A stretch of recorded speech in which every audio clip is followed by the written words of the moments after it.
you are the best amateur to come out of Britain, obviously the only one to win a world title. How did it all start for you?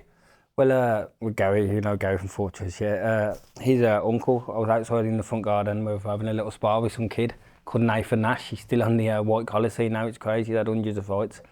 Well, like, I've battered him outside the house. Never done boxing in my life, and then Billy Smith come up to me and said, come to the gym Wednesday, and then it's crazy. So I went to the gym on a Wednesday, they put me in with a lad called Gary Stowe, he's like a well-known lad around the areas. We had a good spar. Then on the Friday, everyone was getting their medicals. So we've gone to get our medicals. I didn't have a clue what a medical was, so I've done a medical. Then the very next Friday, we went to a well-known boxing place called the Irish Centre in Birmingham. It's shut down now, it's been moved. And when I jumped on some scales, about 10 minutes later, I got told I'm fighting. Give me a pair of boots, like 10 days from walking in the gym, it was crazy. I lost that on a split. Then I won about 15 on the bounce then. So was you fighting before all of this? Was you always quite scrappy? Or? I was a quiet kid. I was anything else the opposite, a bit of a pussy really. Didn't like to fight, weren't interested in it. I'd be the sort of person who liked to play football, but if I got fouled, I'd probably run in the house crying. And I'd take my ball away. What was your first experience like walking into the boxing gym? It was mad because this Gary Stowe kid, we all know him, he's like a well-known lad, he's like a tough kid, and we had a wicked spar, both of us bleeding noses. Yeah, if someone would have said you're sparring Gary, I would have probably walked out the gym because, like I said, I was quiet. Well, we had a really good spar. Well, most people that walk into a boxing gym for the first time, you get pulled aside by the coach, you get taught the footwork, the defences, and then you go home, really. You drill the basics. Definitely. You've jumped in with a good lad straight away. He was the same, though. I think Bill would have known about him because Bill was a great coach, Bill, there's no doubt about it, especially schoolboy level. He made like numerous national champions. So he obviously knew what he was doing. He was one of them people as well, he didn't like losing. So he installed that in us, the winner's mentality. So I think he knew that we had something about us because both of us more or less got in the ring more or less straight away. I think Gary won his first 10, to be fair. Wow. So what did you do after your first fight? Was you just straight back in the gym, waiting for the next call? Didn't know any different really. I just thought it was like a spar. Didn't even know much about boxing, to be fair, and I was having fights. Then about a year afterwards, I remember I was in school. I was thinking about doing football and they stopped me from doing it because I had a detention. I went to play on the football trials and they said nah, because I had a detention. So when I've done that, then I just stuck to boxing non-stop. Then I won the cross country, but it was a mad story in school. I had my school shoes on. So I forgot my trainers and I won it in them. Then straight away the football coaches come up, do you want to join the team? But then I was just boxing and that was it. So you won the cross country, you came number one in your school shoes? Yeah. Wow. And what was you like at school? Was you a bit of a menace or quite quiet? At first I was really good, but then I got suspended. I threw a penny at someone on the bus, I can't remember who, but it was an older person, and like an older, like not an old man, like a man, and hit him in the head, and then made us all like repeat what happened. Like, so everyone put a letter in, and I said I didn't know. Then about 35 people, I was Frankie.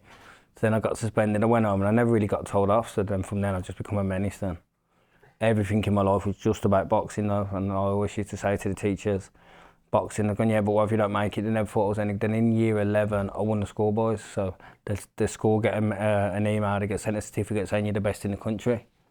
So then they started to realise I was pretty good, and then I was a bit like more leeway with me. Like when I went to the Junior Olympics, they were the same as the GCSEs. And I just said to them, listen, I'm going no matter what, with or without your blessing. And they said, yeah, we just move your GCSEs back, but I never went back to do them, to be fair. Wow, yeah, Brandon Duard we had on, and he had something similar where he was not really respected in school by the teachers, but where he was so good at boxing, they all sort of accepted him to come in and out as he liked and everything else. So how was it with everyone in school knowing that you were the best in the country? Was it quite a nice feeling when you walked in? I had a best mate, his name's Mickey Blagriff, Gary knows him well. And me and him were the same, but he used to always blow my trumpet to everyone, like, oh, you don't understand how good he is, and like, so I think he like more or less got it across with people. And he boxed, he had about 60 fights. And I think he got it to everyone, so then they started to realise I was good. And then when I won the Junior Olympics, like I'd never ever been asked to go to school, I was always asked not to go to school if anything. Then I was getting told to come in with my medals and stuff like that. So then how was the Junior Olympics? Can you talk us through that? Yeah, there was a really good kid called Stephen Smith, you know, from Liverpool. He was got one of the Smith brothers, and we were rivals. And when I got over there, I thought I was just going to be fighting Americans, Mexicans, Cubans, or whatever. And straight away they said, you're fighting Stephen Smith. And it was a mad one. And then I beat Stephen over there. Very good fight, but then I boxed Ray Robinson, the lad who drew with Josh Kelly. Yeah, from Philadelphia, is he? Yeah. I beat him, but he was mad because he come out with a Sugar Time t-shirt and all that stuff. And we all knew who Ray Robinson was, and he was like telling us that it's his dad, and that just lying to us like. So, but I beat him, yeah, and then I beat a kid in the final called Noel Mendoza. we were sitting next to each other on the coach. Remember the PSPs? And we were just swapping games all the way, talking to each other. And this was a 6-hour journey on a coach. Then just about 20 minutes before I got there, I go, "Oh, who are you fighting?" And he said my name. I go, "No, we're fighting each other." When I sat on the other side of the coach. Yeah, but then I remember he winded me straight away. I remember it, and then I beat him 3-2 on the split decision. But it was the 2 American judges who give it him. But it was close, but I'd definitely done enough. And then I remember getting out of the ring still to this day. Emmanuel Stewart come up and asked me for my number. Well, at the time I was only like 16, didn't even have a mobile, so I gave him my mum's number. And then he never rang it. Well, he's still nice enough and a compliment in itself for him to come up and say, "You're a good fighter," and ask for my number. So you just said there as well, you got winded in the first round. So for people listening, first punch. Yeah. How did you recover? What was when you are winded and you are sort of in that position, what is your game plan? Is this on the bike, jab and try and just wait till you get your strength back? Yeah, I had like a mad winner's mentality. So everything I'd done, I wanted to win. I wanted to be the best. Everything in my mind was just to be the best. And once I beat Steve about 3 months earlier in the British Championships. And from then my confidence flew through the roof. And I never looked back then, and always everything kept doing life, even to this day now, saying my son's free, we're having a race up the road. By any chance he's ahead, which he wouldn't be, he's getting tripped up. You know what I mean? I just want to win everything. That's a good mentality, and obviously that's what served you so well moving up. So what did you do after the Junior Olympics? Junior Olympics, we went straight to the European Championships. And I remember I got my first ever knockout in the first round against a kid from Israel. Then I boxed a Turk called Ali Bokaru. He beat me comfortably as well, to be fair. And Stephen Smith just beat him the tournament before. But Stephen was just a little bit too old, but he wouldn't have got picked then because I already beat him twice. But I think I just had Steve's number. At that time, Steve was better than me, no doubt about it, he was better than me. But I just had a way to beat him. But then I remember going on in the England squad, and there was Bradley Saunders, Stephen Smith, Eddie Corcoran, and another lad, I can't remember who it was. And the 4th and battered me in sparring. Then I said, well, I remember walking out of the England squad, and I said to the 2 coaches, I was getting on with them, "I'll be back, trust me, I'll be back." Like, I know I got bad, they're going, "Listen, you're not going nowhere, you're one of the ones picked, you've got the most potential out of all of them." And from then I just more or less won everything then. That tournament in the European Cadets was the only tournament I ever went with England or Great Britain and never medalled. Everyone else I got medals in. So when you say, like, obviously the sessions you got battered in sparring, did it ever affect your mindset going into the fights, or did you know that was just training and you can just flip the switch and you still felt confident? Yeah, from when I was 16, the first time I beat Steve, I sparred the week before in GB against he called Michael Graydon. He passed away, got killed in France when he was about 18. But he was a good fighter, and he absolutely punched me around the ring in sparring. And then I remember walking out saying, "Fuck, I'm fighting him on Friday." And then I beat him on the Friday. It was mad. Like, from that day, I knew sparring and fighting were completely different. I was one of them people, sometimes I'd be sparring, people go, "He ain't that good." Then when they'd fight me, they'd be like, "Oh, bloody hell." Like, he's made us, we never realised how good he was. At first, it was always, "Oh, it's just because you're good." They won't want to give you the compliments that you're good. But when I was winning everything, people didn't mind losing to me then. Mm-hmm. And when did you start sparring with Amir Khan? When did he join? Oh, we'll get you into a story now then, might as well, yeah. We were in France on a squad, and I remember on this squad, I got battered all week by this French kid, and I'm not saying it in a big-headed way, I was one of the best in the world then, so it doesn't really happen to me. And we're sparring these school sports schools, like 50 of us all sparring, like walking out the boiling hot. Some kids just walking through me, bashing me. So on the Friday, we've all gone to weigh in 60 kilo. And this was when I just moved up, and they've gone, "It's just because you moved up, you shouldn't have moved up." And he weighed in at 65. Well, I knew there was something wrong with it. And then he's gone, "We'll make the weight tomorrow." And I've gone, "All right, son." They asked for the kilo allowance. I said, "Give him the kilo allowance," because I knew losing 4 kilo, he'd be dead. But then he come in again, 67 then. So they've gone, and then they were still asking for the fight. We said no. Then they got offered the weight above against John O'Donnell, but they didn't want to do it for some reason. And then this was the first time we ever had a drink, and we all, someone robbed a 5-litre bottle of whiskey, I'm not sure who. And we were all drinking it, and I just got twisted. I've never drank in my life, never touched it. I still haven't touched whiskey since that day. How old were you? Touched everything else, but not whiskey. Like, I was about 17, 18. And then they kicked me off the squad. So I'm sitting there with Tom about 3 months later. I've got a job, but I love boxing. Everything I'd done was boxing. And at the time, I was still in junior-wise. I was top 3 in the world, no doubt about it. And then me and Tom rubbed our heads together. That's Tom Cheney, the Hall Green coach. And we boxed for Ireland. So obviously we've got in touch with Ireland. Dev got in touch with England. I've got a phone call from England. "Listen, we need you to spar Amir Khan next week." I said, "Nah." I said, "You've kicked me off the squad." I said, "I ain't been paid enough for 3 months off the squad." They've gone, "Come Monday and look in your bank." So when I looked, went in the bank, got paid the 3 months money straight away, so obviously they didn't want to let me go, they just wanted to give me a warning. Went and sparred Khan, and no doubt about it, I played with him. I thought absolutely, like, it was just all my side, all one-sided. And was that your first spar with him? Yeah, and then he was getting better and better, to be fair. And then when he come back from the Olympics, I remember sparring him, couldn't lay a glove on him. It was mad, like how that tournament made him better. But I noticed, like, when I went and won the Worlds, that made me a better fighter. The next year I was like just turning up at the weight above, hardly training, just turning up at the weight above and just beating like the number 2 in the world at the weight above, playing with him. I think when you do go to these majors and you see what's around you, as long as you take it all in and you learn from the things, you get better, definitely. And do you think as well it's more your mental that changed more than anything else, just knowing that you're mixing with those guys? I think with me, because Gary will tell you, I used to struggle with weight bad. No one else's fought bar my own. If I thought to myself, do you know what, I'm going to have a bag of chips and do a 6-mile run, I'd do it, do you know what I mean? So it was all my fault.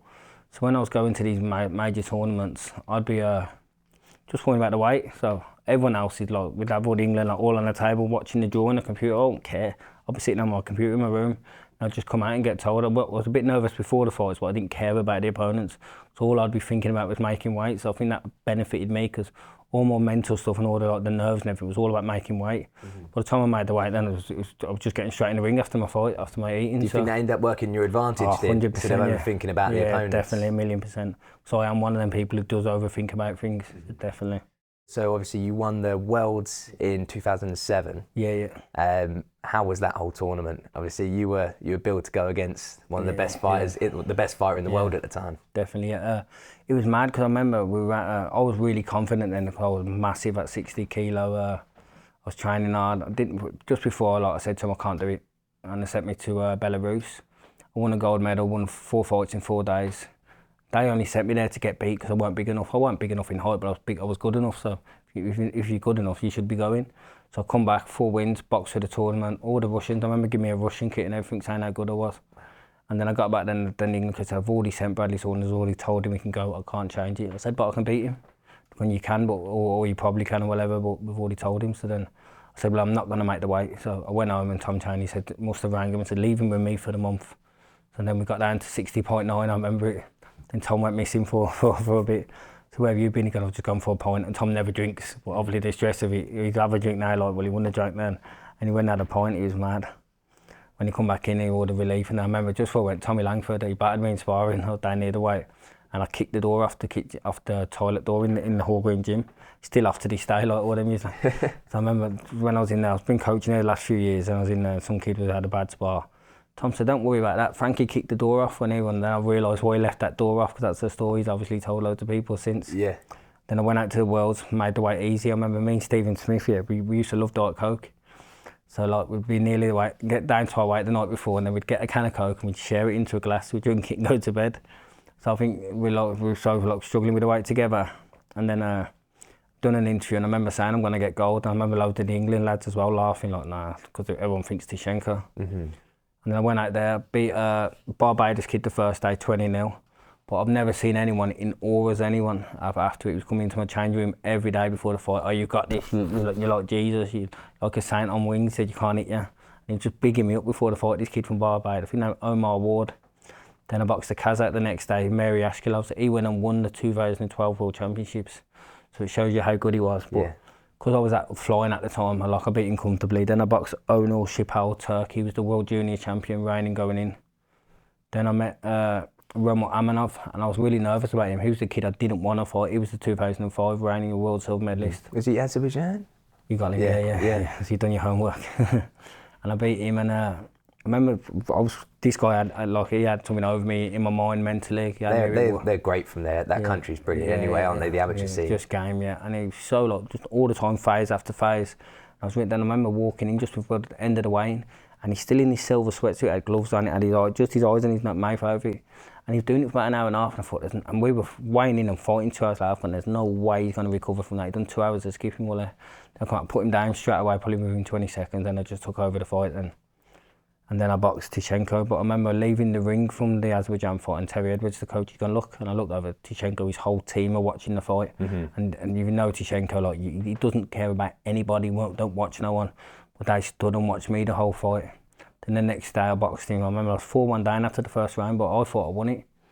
So I was speaking to Terry Edwards, and Terry Edwards goes, listen, you've qualified for the Olympics, you got your medal, just go out and pull it on him. He said, if you get robbed this round, I'm pulling you out anyway. So I just went out, put it all over him, 110-0, and then we knew then I was well ahead. And then I remember coming back, I was 63.3 kilo. I had to fight again the next morning at 60 kilos. So I put a sweatshirt on. We're just running around the hotel. We're on about the 11th floor, running around, hitting pads, running around. Done it for about an hour and a half. Jumped on the scale, 60.1, so I lost to 3.2. And I remember while I was doing it, the Italian Valentino, he walked past me with a Mars bar in his mouth, started laughing at me. I was fuming, I was being the prick. And then the next day, Wade, he's come up to me and he started being like, oh, today we make history. I went, fuck off, you prick. I was just thinking about the chocolate bar the night before. But then we've already boxed twice before that. It was 1-1, and then I beat him comfortably on that day. But I think he accepted that silver medal before we got in there. Then I remember Tishenko coming up to me at the medal ceremony. He's going, how old are you, where you from?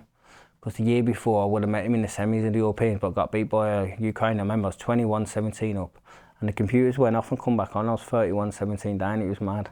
But the day before, the Turk got disqualified against me, Aiden Selchuk, the one who boxed Robert Guerrero, who used to fight before Mayweather. And I remember I was like mugging him off bad, and he threw me to the floor, kicked me in the ribs, spat on me. And then his coach gave the referee a punch. They both got banned from amateur boxing. That's why he went pro, and I think that had a bit of the reasoning for the why the scoring went the next day. Yeah. And then Tishenko beat the Ukrainian in the semi, and I was explaining that to him, and then he remembered that he did see me before and that I got robbed there. He's kind of just never seen you, but that was a blessing in disguise. I think if I would have boxed him in the Europeans, maybe the world wouldn't have been that way. When you're dropping in these tournaments like 3 kilos in the evening for the next day, how much would you say on a percentage? How much are you coming in at on the fight? Because obviously you're not feeling 100%, are you? Probably when 63, 10, probably weighing in at 9.6, getting in at 10 stone, and having to get it back off again. But obviously before the fight you got nerves, so you wean a lot after the fight. You win, and because you've only put it on that day, it's not going to stick to you. It's still hard to get it off, obviously, but it comes off you. Would you say it affected your performance compared to what you could have boxed even more? I say to Shana, my partner Shana O'Toole, I don't mean to be nasty to her, but she's not the most naturally talented. She's good, no doubt, technically fantastic, but she's not the most naturally talented. So I say to her, you have to put in the extra work more than everyone else. Where I was the other way. I mean, people tell you at Hall Green, sometimes I'd go out the weekend and come in and spar like the likes of Tommy Langford and others, and just I'd do my own thing, and they'd be thinking, how is he doing this? Or when I come back from not training for ages, I'll just come back and naturally spill by getting with the good kids and hold my own with them. Would you say that's been the biggest sort of blessing and a curse in your career? 100%, yeah, 100%. I had a few personal problems just when I went pro. I think it just changed my way of living and loving the sport to like I really hated it, if anything. As a pro, I think I more or less done it just to be a pro boxer. Yeah. Just tell people, God, there's Frankie Gavin, the pro boxer, more than the fact. As an amateur, I loved it. I'd done everything. I'd go running. You wouldn't have to question anything I'd done. You question what I ate, but you'd never question my training. Did you not have any dreams when you were about to turn over before? Did you not have anything, like, any thoughts of? Yeah, I thought I was world champion, bang on, guaranteed world champion. I really thought it. Because you were obviously seeing people that you'd beaten as well go on to do so well. 100%, yeah, and just the fact that. If you look at the thing for the Haas prospects, you had everyone in them, all the Lomachenko's, all them, and I was above them in that prospect thing. But obviously it don't mean nothing if you don't put the work and you don't live the life, which unfortunately I never. I took the mick a few times, like some fights I'm not going to. I was more worried about failing a drug test than I was more worried about losing the fight. Not through the fact that I took anything to enhance me. Anything I'd done was to make my opponents have more of a chance, a bit weird like, but only just towards the end of my career I just didn't like the boxing anymore. I just fell out of love completely with it. Then when we'll get back obviously to the pro scene in a minute, but even when I retired, like, it was so hard to get on with life afterwards. Sean will tell you, like, it was just a struggle from being at the top of everything, being in everyone's mouth for the right reasons, then probably for the wrong reasons, or just like completely going unheard of, unknown. Why do you think you struggled with the discipline compared to other fighters that sort of lived the life of a fighter but obviously didn't have that skill that you had? A lot of it definitely from the amateurs. The things I've done to make weight, like, people, What would you do? Like, just not eat at all. Starve. Sometimes I was worried about brushing my teeth and I'd be starving. I'd been going on extra runs. I'd be fine. Like, we used to play at a place in the lodge, Crystal Palace at the bottom. There's a boiler room, and I used to just heat that up and go down on my own. Even the coaches wouldn't know I was down there, and I'd be skipping for hours in there and stuff like that. And then that just made me hate the dieting part of things. So you had quite a bad relationship with it early. Yeah, Do you think if you had a good nutritionist early that sort of explained things, it would be a complete... At the same time, I didn't really trust them. Someone telling me you can have 7 litres of water a day, you can have 6 meals. I was like, get the fuck out of here. Of course you can't. I'm having 2 meals a day and I'm not drinking anything. I'm still not losing weight. I just couldn't trust that.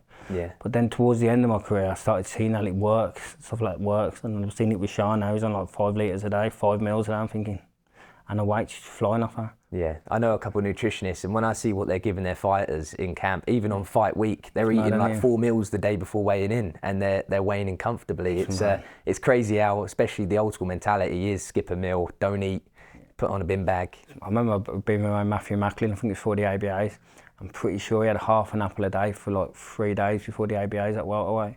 It was something bare minimum, something like that. That's all he ate every day? Yeah, about half an apple. The way he made 67 kilo, and then he won the ABAs, he's beating men. And like, I beat him by like outboxing him, like, because with my speed.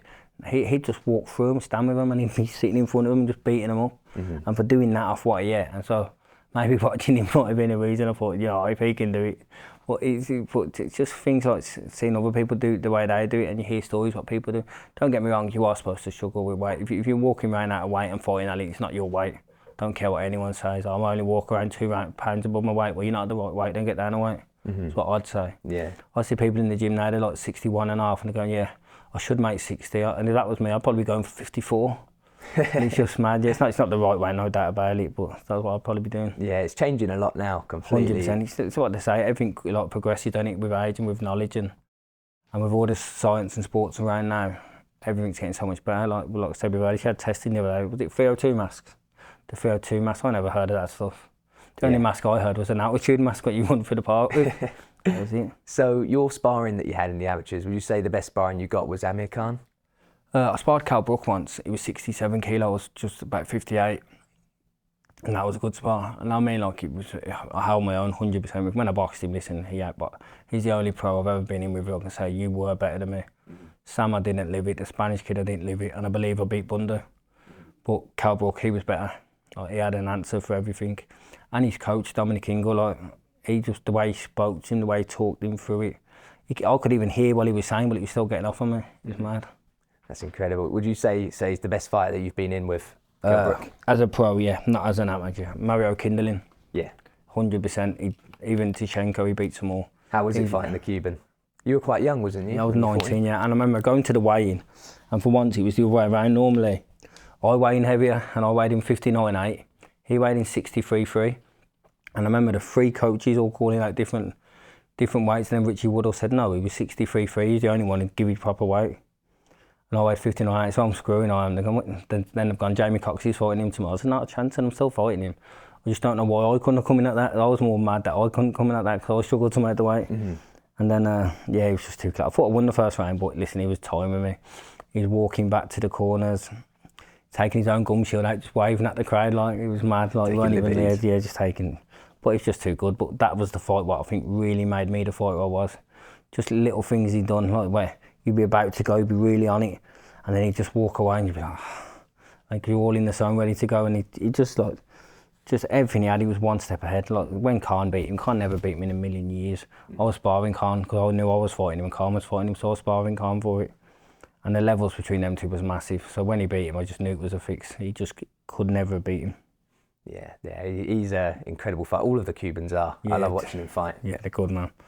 I like that one now, is it Andy Cruz? Yes, he's fighting end of the month, isn't he, in Philadelphia? Yeah. Actually, is that next week? Not sure. I just like watching him. Yeah, he's brilliant. He's probably the best to come out there at the moment. And also, who else are they? Because they obviously can go pro now. Yeah, I don't think they've got many coming through at the minute. They've got a bantamweight coming through, but I'm not sure who that is.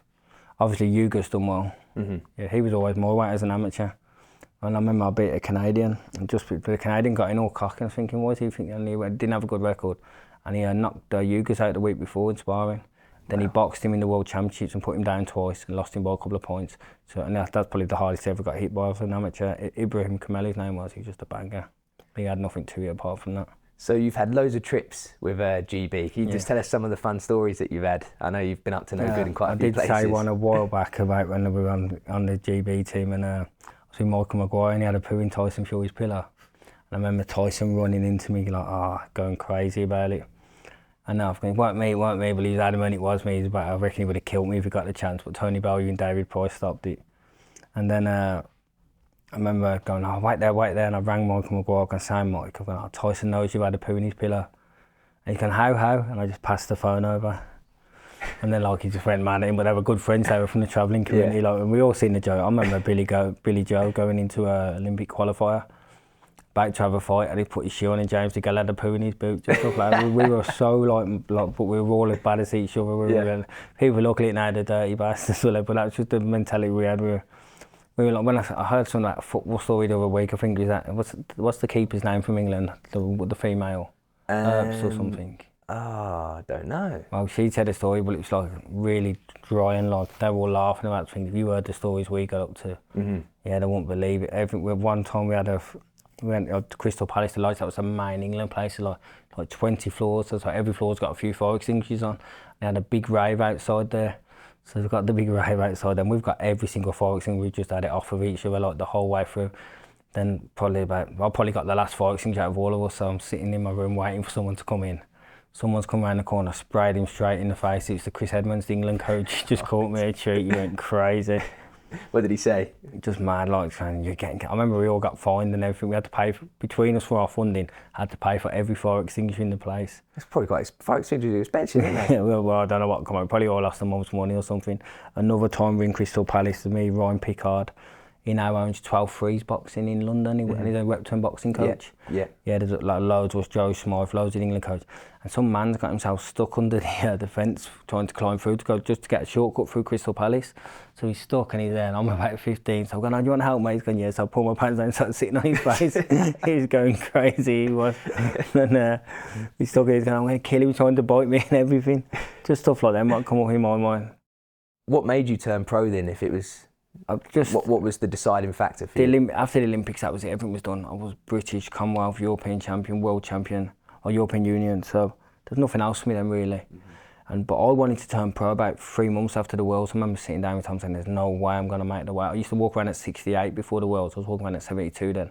I still got down to 60.8. I don't know how. I remember sitting in my room in Sheffield, and my phone rang. It was Frank Warren. Never spoke. Just letting you know that the minute you want to turn pro, just give me a phone call.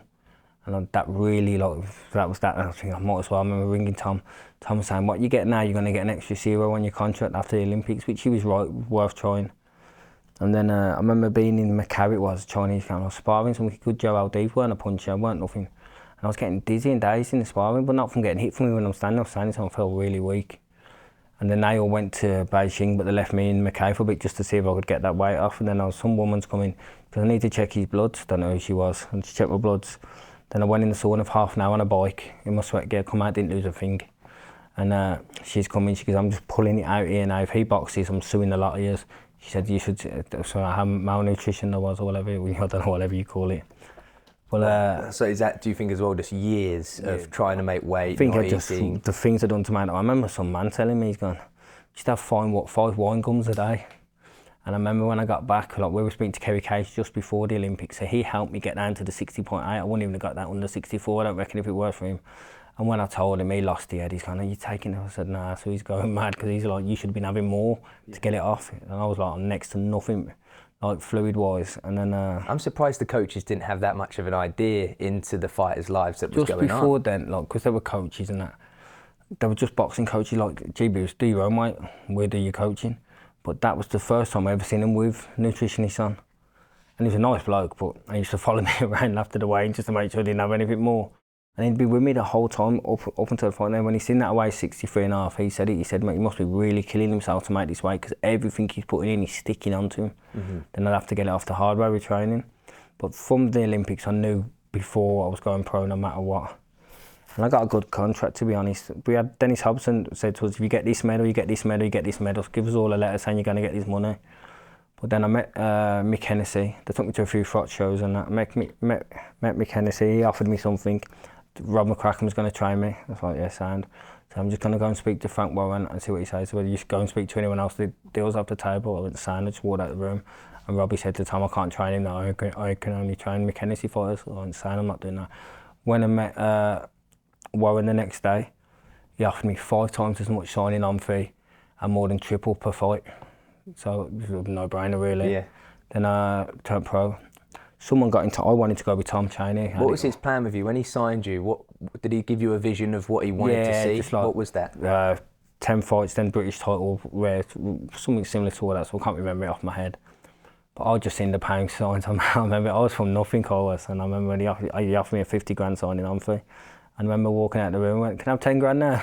And I remember leaving the 10 grand hit my bank within an hour. It was mad. And for me, I'm from Stetchford, that's like the council estate of council estates, rough. 10 grand, you don't see that money when you're there. So I was like, what did you do with that first 10 grand? Oh, you don't want to know, mate. Well, I probably couldn't even tell you. Probably hit the pubs, probably gone out with the lads. Well, so after you signed and you got paid, how long was it till you got in the ring? I signed in, I think it was November. I don't know if you heard of Peter Buckley. No. He had over 300 pro fights he did, and wow. He retired the day they announced that I was turning pro. So I remember giving him a trophy in the ring to announce his retirement. So that was November, and I boxed February the 28th, I think it was, in Birmingham. And I remember... At what weight was your debut? 10-4. That's from 9-6 to 10-4, but it should have been a 10 stone fight really. And was that day before weigh-in as well? Yeah, day before weigh-in, yeah, but it killed me because I probably went up to about 84. Wow. Yeah, I wouldn't have said that much, but I would have went up. And I used to go up quite a lot. And then I remember I sold like 1,200 tickets on my debut, and I didn't really know about tickets. And I remember walking in with about 80 grand to pass to them for the fight. Like, it was mad for all the tickets I sold. And so I had a really good following from the off. I think that was... And where was the venue for your debut? The NEC. Mm-hmm. But I think it was mainly because I used to go around the lads, I used to go to pubs, I used to do all that stuff and be around them for the Blues football games. And then I just got a massive... To be honest, I'm not a Blues fan. Mm-hmm. I still get people come up to me now and they go, "Oh, you're a big Blues fan." I've always supported Man United, but hometown, I love Blues more than anyone else. But I had a big following off them. I used to go to the main pub, the Black Horse, where Kevin Fleming used to own it. And they'd have a telly in the corner for me watching Man United, but they'll be watching the Blues and they'll be slagging me in there. But yeah, it was good. I remember another time after I won the Junior Olympics, I had this red and white tracksuit and I was running through the canal, and then seen about 300 lads and just started chasing after me. They were playing Stoke that day, red and white tracksuit, obviously thought I was Stoke. I was running there, I was just too tired to run, so I took my hat off, turned around, it's all the Blues lads, and I thought, fortunately I would have got back. I probably would have got thrown in the canal, to be fair. So how was that pro debut? Obviously you're going from fighting at a world level, beating the best in the world, being the best in the world, and then you've got a debut against a guy that's probably not even throwing a jab at you. I remember he was a taxi driver from Albania. An actual taxi driver too? An actual taxi driver, because they were telling us after. But it was just crazy. Like when I come out and I threw a couple of punches, even up to around like the Jason Wellborn fight, it was like, I was thinking, why am I in with these people? I'm too good for these people from what I'd done as an amateur. And then I was just well ahead in levels of like technique and everything. They were just walking the parks really most. Against Woodhouse, I didn't even try some bad personal news before that. I won't get into that, but I had some bad personal news and it just changed the way I was. I remember the week before the fight, I was out the Friday to the Sunday. Then I had to fight him on the Friday. I remember they have a black box, like where you're sitting in there, they're going, and your world amateur calling everything out. And I was that close to just walking back the other way and jumping in a taxi and going home. I reckon it was a flick of a coin, to be fair. And I remember after that fight, Tom Chaney said to my brother, he said, "I'm not coming to watch him again." He said, "I've never seen him get hit like that, and I shouldn't have been getting hit like that by someone like that." Mm-hmm. And then I didn't have another fight then for a good while. I had a fight made with Frankie Gavin, but that's when I think depression really hit me then with all the personal problems and that. How long did that affect you for? Probably good 4 or 5 months and maybe 6 months. It was like darkest time. I was living in London on my own in a bed seat. I wasn't happy. And then was you talking about it to anyone? No one. I was on my own, just completely on my own really. I was going out with Billy Joe now and again. But you go out with Billy Joe, you couldn't talk to Billy Joe about that, so he just laugh at you. Mm-hmm. Like, you know what I mean, I would have done the same to him back then. Yeah. We were just going out like throwing eggs at people and that. It was crazy, like. As you do. Yeah, as you do. And then I went back to Tom Chaney and I just said to him, "Listen, Tom, I'm not gonna box again unless you unless you train me." And we started off, when I met Frank again, obviously my money was going from like probably 30, 40 grand the fight down to 10 grand the fight. He said, with what happened, he said, "Get the British title and move back normal." So I had 2 fights, 2 knockouts, and then got offered 13 grand to fight Junior Witter. I was like, I'm not fighting him for that, because I knew how hard a fight it was, how awkward he was. He was a British champion as well. So I'm not doing it for that. And Tom said, "That's all they're offering." Like, so we took it, we beat him.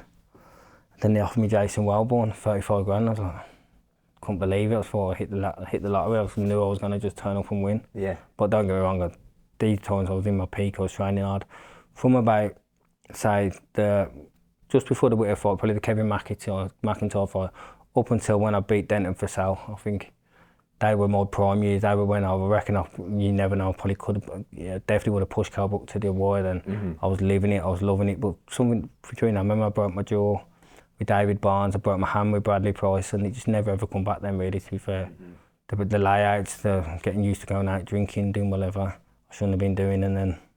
Did you ever tell yourself after you'd have like a long session and time out at the gym, would you ever say to yourself, oh, I'm not doing it anymore? Would you ever sort of talk yourself up to just like move on from bouncing it in and out of the gym and actually just being a bit more dedicated to it? I was dedicated for that time then. I wasn't even drinking after the fights, it was mad like, but then after that I think I just completely lost the love of it then. Just couldn't be asked to train. I remember when I first went back to Tom Cheney, we had a session, this was before the McIntyre fight. We done our boxing session, then he put a circuit out. I said, I ain't doing that. He's gone, well, I'm not doing that. I said, love, get the fuck out of the gym then. So I walked to the gym, got to the end of the gate, and I thought, I've got to do it. And I had to walk back and do it. I even got changed as well into my normal clothes, but I went back and done the circuit. And then from then I knew he weren't taking no prisoners. He knew what I had, but he knew what I had to put in to get it. Then we won a British. I thought we beat Bundu. Probably after when I lost to Bundu, really. I remember Bradley Skeet fight. Bradley Skeet's a good fighter, no doubt about it. Very good, yeah. And 2 weeks before, I was on a piss out for the whole weekend. Like, just never took it seriously. When I got offered the fight, I was like, Sanjay, I'll smash him. And Tom Cheney's going, this is a hard fight, trust me, because this ain't easy. He said, his style's all wrong for you, like your style's wrong for him. And it's a boring fight, to be fair. I did win it 110%, but not as easy as I thought I would have. Because obviously it's not like another sport like football where if you have an off day, you've got 10 other guys on the pitch. If you have an off day, you're going to get punched in the face. You're going to get punched in the face and beat up pretty badly. So did you ever, even going into the fights, have doubts knowing that your training's not been the best? 100%. Tom Cheney from the beginning used to say, when you're like entering that thing, you're looking at, you're ready to go, you ask yourself, have I trained hard, have I dieted enough, have I slept right, have I put 100% in? And sometimes I'm going, no, I haven't. I laugh about it now, but back then I weren't laughing about it. I was nervous getting into that ring. You get killed in that ring. Do you know what I mean? I'd be really nervous because I knew I didn't put in what I had to. The times like with Denton for selling that, I was an underdog for that fight, but I couldn't believe how. But they had me as an underdog, but I knew I'd done everything. I'd done everything to the T for that camp, food-wise, everything, and it showed in my performance. So now I look at myself and I kick myself, think, why didn't I do that for every fight? I could be not sitting here a millionaire now, do you know what I mean? I'm not. I'm working in building sites and stuff like that. Well, I shouldn't be doing. I'm coaching, which I always would have done either way. I love coaching, it makes me happy. I love being a father, I love being in a happy family, do you know what I mean? And things make me happy, but I still should be sitting there. People have a lot of my kids hoping they should never have to work, but obviously they're going to have to work unless I win the lottery. So stuff like that, like I do keep, if I knew now what I shouldn't, when I started, I reckon I'd be a millionaire, I'd have everything. But obviously I don't, so like I can pass that on to other fighters. I see other fighters now, especially I've seen a few GB members in the pub. I'm thinking, I go up to them and say, listen, I've made this mistake, do not make that mistake. I mean, the pub is always there, it's never going to change, nothing's going to change. And you're not going to meet that happy wife in the pub, do you know what I mean? I don't think so anyway, someone who wants to go every weekend. That just happens by a bit of fate, really. Have you got any advice to anyone else that's listening? Just dedicate yourself 110%, no matter how good you are or you think you are. Because someone who works like Sam Eggington, let's just go for it, he should never ever beat me in a million years. Yes, he does train hard, yes, he's strong, but if I was on my game, he wouldn't have beat me, and I think the gym knows that as well. But he did, and he done everything he had to do, and look what he's made the most of what he's got, and a lot more. Do you know what I mean? Yeah, he's ended up having quite a good career, isn't he? Fantastic career, he's done brilliant for himself. Yeah, so after, when it all started to go pretty bad, I guess, what was it like when you went into the Kell Brook fight? How was your preparation for that? Listen, fantastic. There's nothing wrong with that camp, to be fair, because I knew I was up against it. I just boxed in Sheffield. I didn't have a great performance. It was my first time back after my hand and my jaw injury. And I think they thought to themselves, we'll have that. But then I had the Timothy Bradley fight made. I think it was $175,000 they offered me. And then the same night, I seen Eddie speaking to Eddie speaking to Cal at ringside. Then Cal's on an interview, and I've gone to him, who you fighting? He said, I've got what's it called? A voluntary, he said. And the minute I heard that, I just text Eddie on the spot, let me have that, because I didn't want to fly anyway, I hate flying. Yeah. So I didn't want to go to America. So I texted Eddie, I said, can I fight Cal? And he's obviously showed Cal the text. Cal's gone, yes, and he's gone to me, I'll give you 60 grand. I went, fuck off, Eddie, you prick. Not a chance. And I ended up getting about 120 or something, not much, nothing for what that should have been. I was ranked number 2 in the world by the IBF. I I shouldn't have been given, if that was now, that'd be over £1 million. Who was managing you with all of these decisions? Eddie Hearn, really. Eddie. You know, Tom Chaney's helped me out a lot. But I already accepted the fight before I spoke to Tom, which was a bit of a bad move. But I remember Tom speaking to Ian Johnson from the Evening Mail, and I remember him saying, if Frankie doesn't get a world title shot, it's a tragedy. So I was like, when I got offered it straight away, I took it just because I remember them words he said. And Tom said, when you talk about it, I said, I've took it, Tom, it's on. It's already accepted, I've already signed it. When you took it, did you fully believe that you were going to go in there and beat Kell Brook? Well, I knew I was in it. When that ring walk, I believed it. Honestly, I was so confident on that ring walk. Then he shut me up with a few punches, but he just had a style what was made, mine was made for his. Every time I went to throw his catch, he was so accurate. It weren't really his power, to be fair. It's more that he just hit you where he wanted. And his timing looks good in his career. Timing's fantastic, brilliant timing, yeah. He'd just make you make that little mistake and catch you. Even little shots to the body, they weren't even hard, but they just make you think because of the timing of them. Would you say, so he was the best? 100% as a pro, 1,010%, yeah. So when you got to the end of your career and you were thinking life after professional boxing, what were your options? What did you want to do? Did you still have some money left from the fight purses to invest? I opened the gym. We had Frankie Gavin for a while, but just a few of us in there. We all had different goals. Some wanted to earn money in there, some wanted to fitness classes. I wanted to box classes. That never worked out in the end. I went back to Hall Green. I had about 4 years there. Made a few national champs. Got a senior ABA champion, Holly Heffron. We all grafted with her. We got a few national champions in junior schoolboy level. Then, who else was coaching there with you? Tom Chaney, Lewis Carroll and Dave O'Tully. Gary was there for a while as well. And Gary's cousin Dolly. Yeah, Gary's cousin Dolly. She's probably the best girl I've ever seen. I'm really? To see her. What weight is she? She's only about 40 kilos. She's double national champ. If I say anyone's going to be another Katie Taylor, that's her. And I've worked with a lot of girls, but she's out of this world. Do you think as well, because she's special and got the talent, it'll be good for her to be maybe pushed by yourself to make sure that she does put in that work? It won't be me pushing it, it'll be Tom and Lewis, because I'm at a different club, but Tom's been there and seen it with me, so he'll know. But to be fair, she's just dedicated to the max. There's nothing going to stop that girl. I feel like when you look at the careers of people that had the life out the ring, not as good, like you and Ricky Hatton, for example, there's always that big what if. Yeah, of course. And in terms of what you would have changed, is there anything in particular besides all the sessions? Is there anything else that you would have changed in your career? When I first went pro, I got offered, I didn't even mention it earlier, but the deal I got offered off Warren, I got offered off Golden Boy Promotions. I met with Richard Schaefer and De La Hoya.